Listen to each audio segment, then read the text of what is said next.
नमस्कार दोस्तों, स्वागत है आपका एक बार फिर से। जो संगम काल के आपको टेस्ट भेजे थे उन्हीं के उत्तर आपके सामने हैं। पहला प्रश्न था दोस्तों कि रोमन बस्ती के अवशेष कहाँ से प्राप्त हुए हैं। तो रोमन बस्ती के अवशेष दोस्तों अरिकमेडु नामक स्थान से प्राप्त हुए हैं। इनका जो व्यापारिक संबंध था। प्रश्न नंबर 2, संगम युग में वैली का क्या अर्थ है। तो वैली कहते थे भूमि मापन का एक पैमाना था। प्रश्न नंबर 3, दक्षिण भारत में पूर्वी तटों पर बंदरगाह की पहचान कीजिए। तो दक्षिण भारत के पूर्वी जो तट है उसके अंदर कौन कौन से बंदरगाह थे। तो यहाँ पर इस तरह से मैं आपको बता रहा हूँ दोस्तों। यहाँ जैसे पांड्य शासक थे तो जो कावेरीपत्तनम है वो था ऊपर और नीचे कोरकई था। ये दो पूर्वी तट पर थे और ये जो दोनों है मुसेरी और तोंडी ये पश्चिमी तट पर थे यहाँ पर। तो इसके सही उत्तर हो जाएगा दूसरा और चौथा। सॉरी, कावेरीपट्टनम और कोरकई इसका हो जाएगा पहला और दूसरा। तो पहला और दूसरा ये ए हो जाएगा इसके साथ। प्रश्न नंबर 4, सुमेलित करना है। कुरल किसने लिखा, तोलकापियम किसने लिखा, शिल्पाधिकारिम किसने लिखा और मणिमेखले किसने लिखा। तो सॉरी, ये विषय क्या है इनका, ये इसमें सुमेलित करना था। तो कुरल का विषय दर्शन है। तमिल साहित्य का एक तरह से वेद भी कहा जाता है कुरल को। तोलकापियम जो एक है व्याकरण ग्रंथ है दोस्तों। तो तोलकापियम व्याकरण के साथ चला जाएगा। शिल्पाधिकारम में प्रेम कथा है माधवी और कोवलन की, वो भी आपको पता है।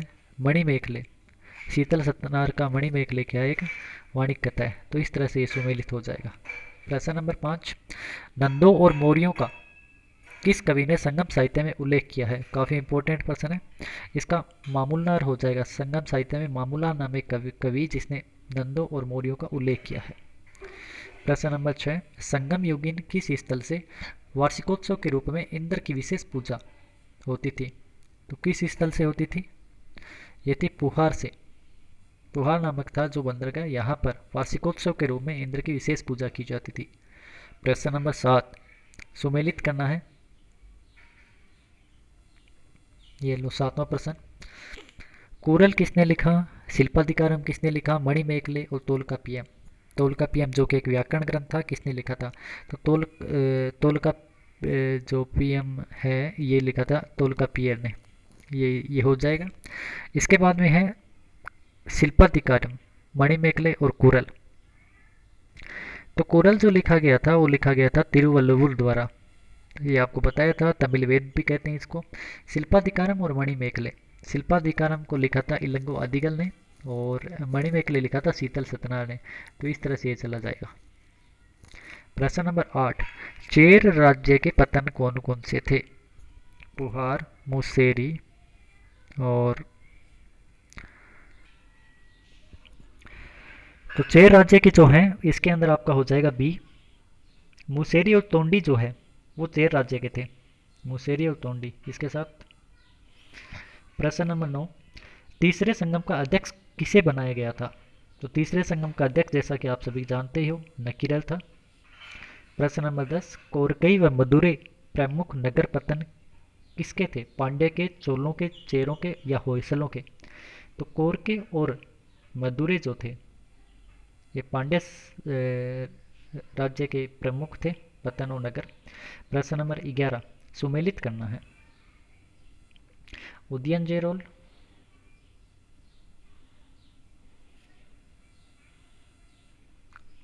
उदयनजेरोल किसके साथ जाएगा, करिकल किसके साथ जाएगा, नेंदियोन किसके साथ जाएगा, सिंह विष्णु किसके साथ जाएगा। तो ये सभी के आपस में सुमेलित है। स्कूल व्याख्याता 2015 में ये पूछा गया था। उदयनजेरोल ने किसकी स्थापना की थी, चेर की, करिकल ने चोल वंश की, नेदियन किससे, पांड्य वंश से, सिंह विष्णु पल्लव वंश से। प्रश्न आया भी था ये सारे प्रश्न आ चुके हैं।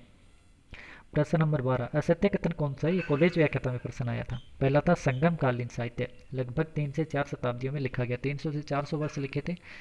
अब ये सत्य है पूरी तरीके से। संगम साहित्य मुख्य रूप से 2 वर्गों पट्टी नीलकिल्लू और पट्टम पट्टू में विभक्त है, ये भी सत्य है।